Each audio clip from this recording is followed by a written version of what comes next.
belajar tentang Al-Quran hadis. Jadi tujuan pembelajarannya adalah yang pertama, melalui pembelajaran nanti kalian bisa tahu apa itu hukum mim sukun dan juga bacaan waqaf dan wasol, kemudian mengetahui surat Al-Bayyinah dan juga mengetahui ciri-ciri orang munafik. Sekarang ibu mau tanya, siapa yang di sini sudah pernah membaca Al-Quran? Saya. Semuanya berarti sudah pernah ya. Terus surat apa yang biasanya kalian baca di dalam Al-Quran? Terus yang lagi surat apa? Al-Baqarah. Masya Allah. Nah, biasanya kalau membaca Al-Quran kan ada tajwidnya. Kalian sudah pernah belajar Al-Quran dengan tajwid? Sudah. Kalau bedanya membaca Al-Quran dengan tajwid sama membaca Al-Quran biasa tanpa tajwid, bedanya apa? Dikasih pinter bahasa apa ya? Oke anak-anak, jadi hari ini kita akan belajar tentang hukum mim mati atau sukun. Siapa yang sudah tahu tajwid hukum mim mati atau sukun? Belum. Saya tahu ya. Jadi ibu jelaskan sedikit ya. Hukum mim mati atau sukun itu terbagi menjadi 3. Ada idgham syafawi, ada ikhfa syafawi, dan juga ada idgham misri. Siapa yang tahu idgham syafawi itu apa? Setiap sukun bertemu selain mim dan ikhfa. Setiap mim sukun bertemu selain mim dan ikhfa. Oke. Bahasa apa? Contohnya apa? Bahasa apa? Guna.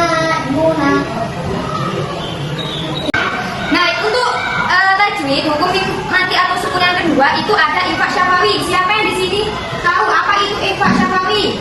Ya, sukun bertemu ba. Oke, untuk ikhfa syafawi itu mim sukun bertemu huruf ba.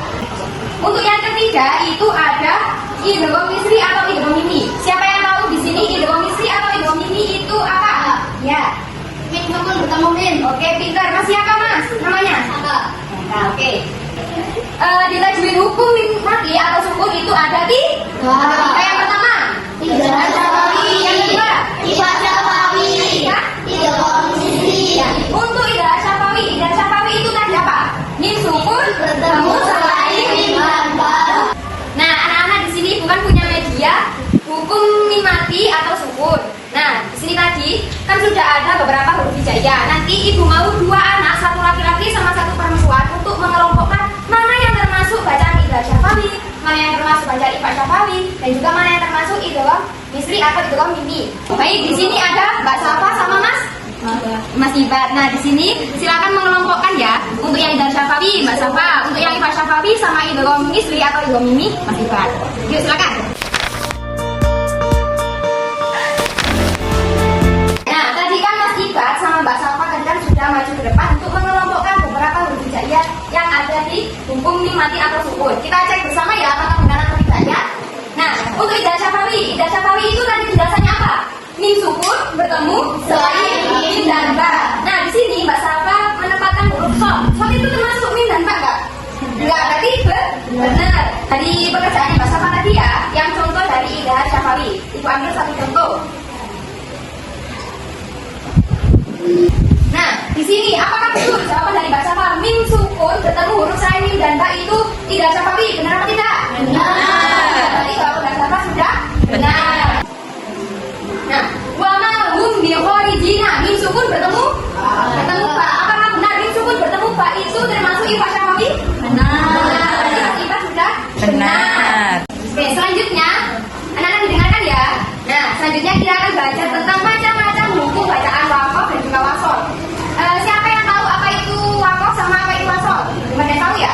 Nah, untuk waqaf itu biasanya kalau ketika kalian membaca Al-Quran itu harus berhenti. Kalau untuk wasol ketika kalian membaca Al-Quran itu boleh diteruskan. Ya. Di sini ada beberapa macam tanda waqaf yang ada dalam Al-Quran. Yang pertama, waqaf lazim atau huruf mim. Nah, biasanya huruf mim ini ada di dalam Al-Quran. Ketika waqaf tadi kan harus berhenti. Nah, huruf mim ini namanya waqaf lazim atau waqaf mim, itu ya. Nah, untuk yang kedua ada waqaf la wasol, artinya tidak boleh berhenti. Jadi nanti kalian kalau membaca Al-Quran terus kok ketemu tanda alif seperti ini, jadi tidak boleh berhenti. Gimana anak tadi penjelasan ibu tentang macam-macam waqaf dan wasol? Apakah kalian sudah paham semuanya? Sudah.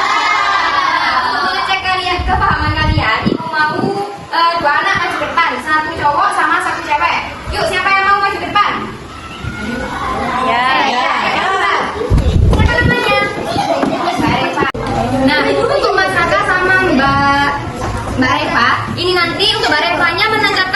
tanda wakof ya. Untuk Mas Rafanya menancapkan yang tanda wasol. Ini ya, sampai kau nanti ambil mana yang termasuk tanda wasol. Terus Mbak Rifanya mana yang termasuk tanda wakof nanti sampai tancapkan ya. Oke, langsung 1, 2, 3. Oke, sudah boleh kembali. Terima kasih. Tepuk tangan. Nah, untuk selanjutnya kita akan belajar tentang surat Al-Bayyinah. Surat Al-Bayyinah ini adalah surat yang ke-98 dalam Al-Quran. Surat Al-Bayyinah ini artinya bukti nyata. Surat Al-Bayyinah ini diturunkan di kota Madinah yang termasuk surat Madinah. Surat Al-Bayyinah ini diturunkan setelah surat At-Tolak, terdiri dari 8 ayat. Yuk kita baca bersama-sama ya. Oke, 1, 2, 3. Bismillahirrahmanirrahim. Lam yakunil ladina kafaru min ahlil kitabi wal musyrikin muwaqqina hatta ta'tiyahumul bayyinah.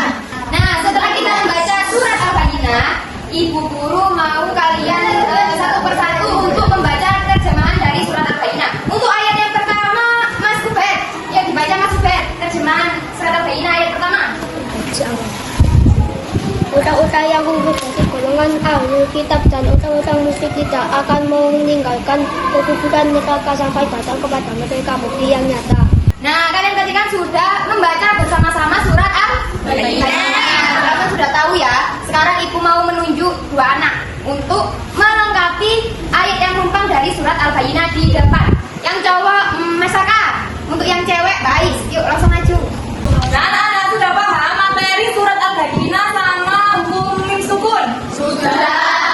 Sekarang kita akan belajar tentang hadis. Sekarang Ibu mau tanya, bagaimana perasaan kalian jika teman kalian itu berjanji tapi tidak menepati? Ayo, bagaimana perasaan kalian?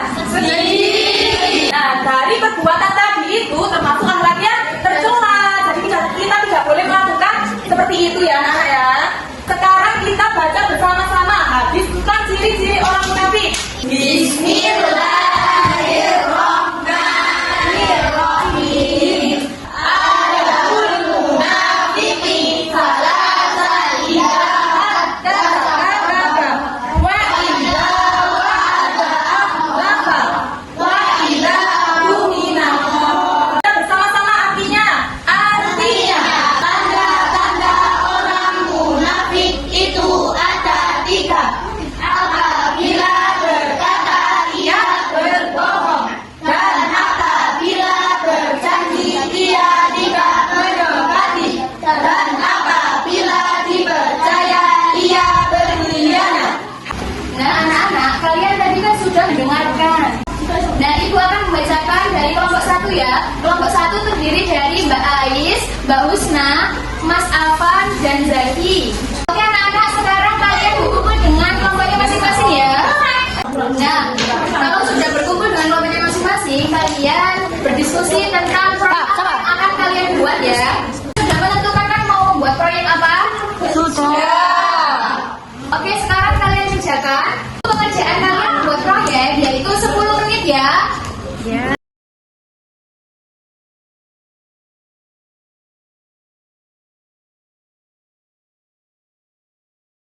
Apakah ada kesulitan dari kelompok? Tidak. Ayo, diwarnai yang ini asam mas. Nah, dari kelompok 1 kalian membuat proyek apa? Nah, silakan dipresentasikan ya. Semangat dibagi menjadi 3. 1 adalah Syafawi, 2 Pak Syafawi, 3 Ibrahim.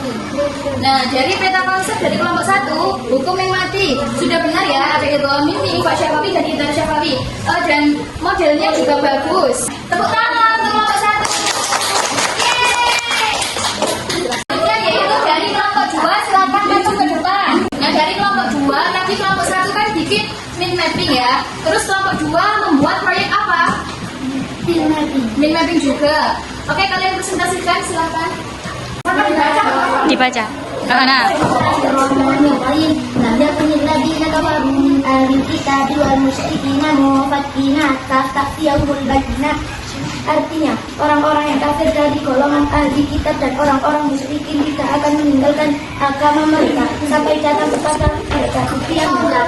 Terima kasih kepada kelompok 2. Kita lihat dulu ya. Dari pengerjaan kelompok 2 membuat mapping tentang surat Al-Bayyinah. Di sini terdapat surat ayatnya, kemudian ada hikmahnya dan juga artinya. Wah, sudah bagus sekali. Warnanya juga menarik. Tepuk tangan untuk kelompok 2. Ketiga membuat proyek apa? Poster tentang Ciri-ciri orang munafik. Oke, silakan dipresentasikan. Ciri-ciri orang munafik adalah dari bawah. Jika berbicara ia berdusta, jika berjanji ia mengingkari, jika percaya ia berkhianat. Nah, kita lihat dulu ya. Kelompok 3 membuat poster tentang ciri-ciri orang munafik. Ada 3, yaitu jika berbicara ia berdusta, jika berjanji ia mengingkari, dan jika dipercaya ia berkhianat. Sudah betul, kemudian sudah bagus membuatnya. Tepuk tangan untuk kelompok 3. Oke, tadi kan sudah kalian presentasikan hasil proyek pengerjaan kelompok kalian ya. Tadi ibu sudah menilai proyeknya masing-masing dari kelompok. Kemudian proyek yang paling bagus yaitu dari kelompok 3, yaitu tepuk tangan untuk kelompok 3. Silakan kelompok 3 untuk maju untuk menerima reward. Pengerjaan proyeknya yang paling bagus, kemudian mendapat reward ya untuk kelompok 3.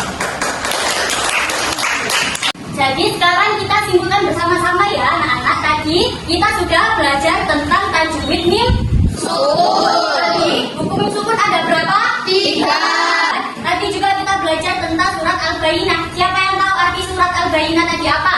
Bukti ya? Kemudian tadi kita juga belajar tentang hadis orang munafik. Ada berapa tadi contohnya orang munafik? Ada. Saja pembelajaran kita hari ini anak-anak. Ini tadi kita belajar dengan membuat proyek. Bagaimana perasaan kalian selama mengikuti pembelajaran? Senang. Di sini ibu punya tes sumatif ya, akan ibu bagikan, kemudian kalian kerjakan di rumah dan dikumpulkan di rumah. Di rumah jangan lupa belajar ya. Nanti kita ketemu lagi di pembelajaran minggu depan. Kita akhiri pembelajaran kita pada pagi hari ini. Mari kita ucapkan hamdalah